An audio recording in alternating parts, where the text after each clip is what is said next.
Bonsoir à tous et bienvenue dans Le Débris, votre émission quotidienne dédiée à l'actualité africaine. Chaque jour, nous faisons un point sur un sujet marquant du continent en compagnie du directeur de la rédaction Khalil Bey. Bonsoir. Bonsoir Daleni. Alors à la une aujourd'hui au Togo, revenons sur les manifestations hostiles à Fort Gnassingbé qui ont eu lieu le 5 au 6 juin, l'opposition et la société civile dénoncent à ce jour des arrestations arbitraires envers les manifestants qui ont protesté contre la hausse du prix de l'électricité et la réforme, bien sûr, constitutionnelle qui consolide le chef d'État actuel au pouvoir. Aujourd'hui, Khalil, est-ce que la tension est redescendue à Lomé? À ce stade, dans la rue, je te dirais oui, Daleni.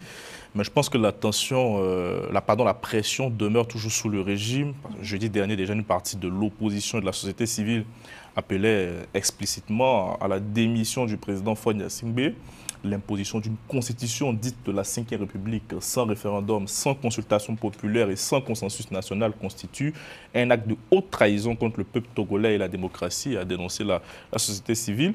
De nouveaux appels à manifester d'Alini ont par ailleurs été lancés ces derniers jours sur les réseaux sociaux, pour les 26, 27 et 28 juin, donc ça va chauffer en principe. L'opposition et les organisations de la société civile ont également appelé à désobéir, je cite, et à s'organiser pour faire échec à l'autorité illégitime à compter du lundi 23 juin, le lundi prochain.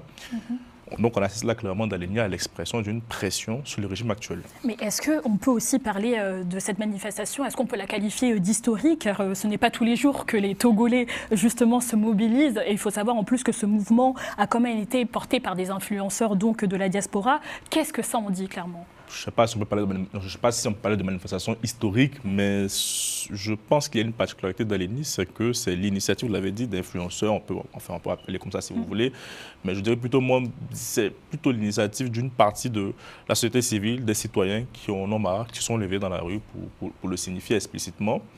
Et aussi, il y a l'absence, à mon avis, derrière la genèse de tout ça, c'est qu'il n'y a pas de coloration politique, donc c'est...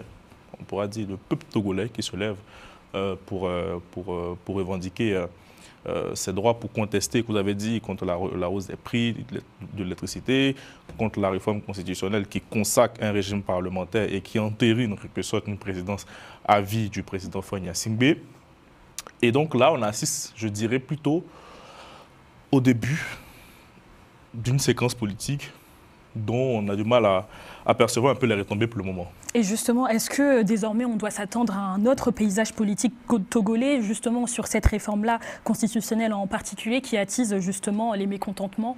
Alors, je pense qu'on a fait une émission il n'y a pas longtemps ici, avec mon ami Marcelin. Je dirais plutôt qu'il reste plutôt à savoir jusqu'où ira le président Fort Gnassingbé dans sa tactique qu'il a enclenchée avec cette réforme constitutionnelle-là. Mais clairement, un rapport de force s'installe aujourd'hui dans le paysage politique togolais. Un rapport de force d'abord entre le président et la rue, j'ai envie de dire la société civile, et aussi l'opposition, si elle arrive à retrouver un peu d'oxygène. Bref, reste à savoir qui fléchira en premier. Comme disait Latin, les dés sont jetés. Merci beaucoup, Khalil. C'est la fin du débrief. On se retrouve très prochainement sur Global Africa Télé Sud.